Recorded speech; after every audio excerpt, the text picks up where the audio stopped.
네, 안녕하세요. 안녕하세요. 법률사무소소연의 김 변호사. 안 변호사입니다. 네, 안 변호사님, 올해 벌써 상반기가 지나갔습니다. 시간이 정말 빠른데요. 올해 최저임금 확정된 거 알고 계시겠죠? 네, 물론 알고 있죠. 지난 6월 말쯤에 최저임금위원회에서 결정을 했는데 올해 최저임금이 9,160원보다 5% 정도 상승한 9,620원 정도로 결정을 했습니다. 조금 상승하긴 했으나 자영업자분들에게는 부담이 아닐 수 없을 것 같은데요. 이와 관련해서 자영업자분들이 애용하시는 커뮤니티에 올라온 글 하나를 소개할까 합니다.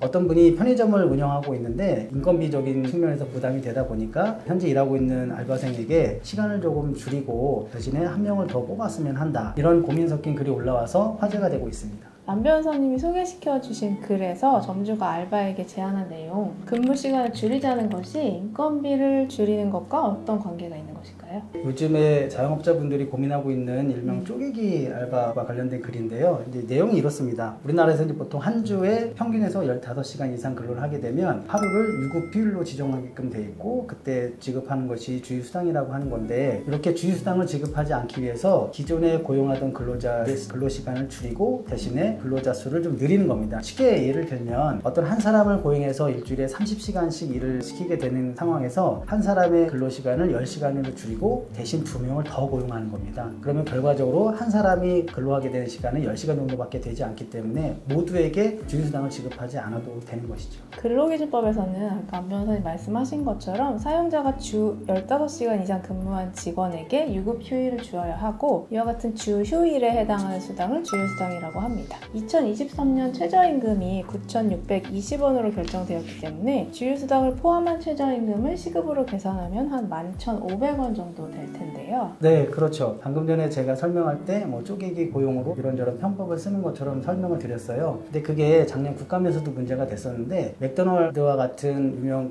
패스트푸드점이나 CU와 같은 유명 프랜차이즈 편의점에서도 그런 방식으로 여러 명의 아르바이트생을 고용해서 주휴수당을 지급하지 않는 그런 방식이 드러나서 문제가 되곤 했습니다. 현재와 같이 고물가적인 상황에서 사용자분들이 말씀드린 꼼수 아닌 꼼수를 써서 주휴수당을 회피하려고 하는 고안이나 이런 것들이 이해가 되지 않는 것은 아닌데, 한편 아르바이트 하시는 분들의 입장에서 한번 생각해 보면 아르바이트는 시간이 곧 돈이기 때문에 특히나 그것을 생계수단으로 꾸려가시는 분들에게 1시간, 2시간씩 줄여주는 것은 생활에 곧 직결되는 고통으로 여겨질 수 있습니다. 더군다나 쪼개기 고용이 자꾸 늘어나게 되면 아르바이트를 하시고 계신 분들 입장에서는 하나 또는 2개 이상의 아르바이트를 더 찾아야 되는 그런 상황이 벌어질 수도 있습니다. 네, 그래서 아르바이트생들 커뮤니티에서는 이러한 쪼개기 고용에 대한 대응 방안으로 재타근무로 맞대응하는 팁이 공유되고 있다고 하는데요. 다시 말하면 알바생들끼리 번갈아 재타근무를 하는 식으로 근무 시간을 몰아주고 근무 시간이 주 15시간 이상이 되도록 해서 주휴수당을 받으려는 것이죠.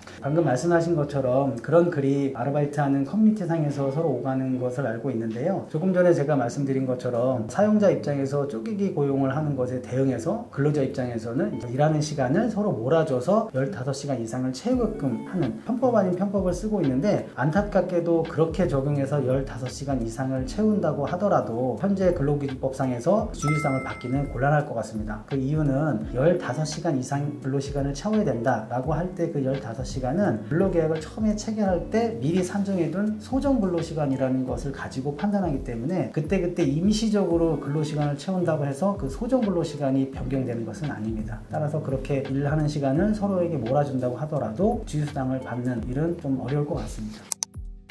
몇 년째 계속되는 코로나 상황도 그렇고 물가가 대폭 상승하고 있는 경제 상황도 그렇고 사용자와 근로자 모두가 힘든 상황이긴 합니다. 몇 번씩 말씀을 드렸지만 쪼개기 고용이라는 것은 결국 질 낮은 일자리의 개수만 늘어나게 만드는 현상일 뿐입니다. 그래서 이런 것을 관리 감독하는 고용노동부의 어떤 활동도 중요하겠지만 장기적으로는 우리 사회 전반적으로 이번 기회에 이런 것을 한번 논의해보는 시간이 되는 것도 좋을 것 같습니다. 네, 안 변호사님 말씀하신 것처럼 근로자와 사용자가 개별적으로 양보하거나 또 해결하는 선에서는 근본적인 해결이 불가능할 수밖에 없고, 공생해야 할 사용자와 근로자가 불필요하게 대립할 수밖에 없을 것 같습니다. 빠른 시일 내에 제도적, 정책적으로 해결되기를 바랍니다.